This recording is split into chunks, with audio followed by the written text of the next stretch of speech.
nothing. I couldn't brush my teeth. Mark, what is this? Damn, look like pain. Yo, man. Thanks. Gee, gave me up for Valentine's Day. Okay. I'm sorry, you got a bad view here. I'm just walking into the bathroom to record this. I'm at the nursing home right now, and I walked into my mom's room, and her roommate's TV is on so loud.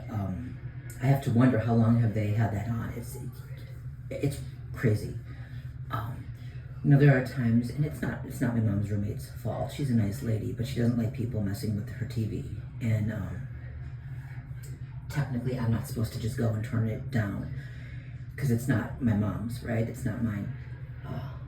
I have to wonder sometimes if they're like running a psyop, because usually, I mean, in the past too, they would leave it blasting, like, and I'm thinking, do they leave this on all night? It's crazy. But anyway, so on my way here today, I get to the train platform, and this guy who typically shows up wherever I am showed up again, and he comes to where I'm standing, so I move away, and he stands where he is until the train comes, and then he moves over to where I am. He's going to get on the same car as I'm getting on, or at least that's what he thinks is going to happen, or that's what I thought he thought would happen, right? So, of course, it's intended for me to move to a different car, but no matter which train car I take, they're going to have someone there. There was another guy who he did the double nose tap, and he whispered something under his breath, or at least he moved his lips, but I didn't hear what he said, and maybe he didn't say anything at all. It was just to make me afraid and paranoid, and just showing me that they're there and they're still going to carry on these typical actions that they normally do. So at that point, I get on the car, and that guy follows me on. No matter where I go, they're going to have someone positioned where I am. I don't know if this guy is Eastern European or not. His hair was a little bit lighter, anyway. So I sat all the way at the end of his particular car, and he sat in front of me, but not facing me, like to an angle. And finally, I just said, I said, look, how much are you getting paid to follow people around like this? He didn't say anything. He looks at his phone, he's texting, and I said it again, are you getting paid? Is it really worth what you're doing to people? And he didn't say anything. So I start talking about how they sometimes come into my apartment and open a window, so I get home to find it open. And I mean in midwinter, like in the summer I open my own windows, but in midwinter, when I would not have opened the window. Or they'll move furniture across the room, so I come home to find that. Like I wouldn't move my chair all the way across the room, or something will go missing, and then it'll show up again like a few months later, exactly where it used to be, right? Or they'll vandalize something. He didn't say anything. He just kept texting. Finally, I said, and sometimes they'll have people come by and whisper things, because this is the guy who had whispered something. Maybe he didn't whisper anything, but he mouthed something to make me think that he was saying something, which I couldn't hear. I didn't hear it.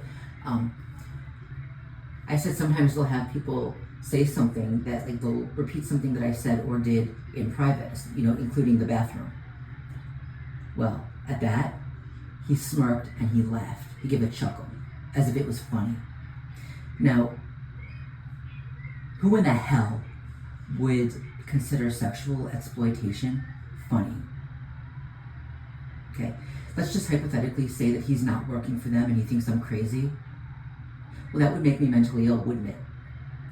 That would mean that he would still be dealing with someone who is clearly in distress, who's paranoid, who thinks they're being followed, who clearly in distress. Is that something to laugh at? This is sickening. It is vile. It is filthy. It is perverse. These monsters are soulless, filthy, vile creatures, vermin, and they enjoy the suffering of others, especially that kind of suffering. And I'm thinking, I need a car. I cannot keep doing this, because that mentality, that laughing at other people's pain, it's so demoralizing, it's so dehumanizing, but it's also, it drives you to something. You got blood red flashes there of something. And I can't risk anything anymore. Anyway, so I get off the train. I'm walking, right? And this guy, maybe about halfway to where I'm going, the nursing home, this guy walks toward me and he's got his phone. He's walking and he's got his phone pointed at me, the camera pointed at me. And he's acting like he's talking into it. But he's recording me, okay? And I know this because as soon as we passed, I flipped around and I looked. He's recording what's in front of him. Now, I wasn't in front of him anymore, but he's recording what's in front of him. So he was recording me. And I shouted at him, you better get the fuck away from me. I better not be in that camera. Unfortunately, that was right by security guards. So again, I looked like the crazy one.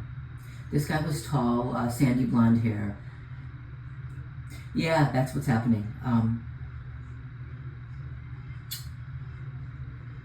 More later.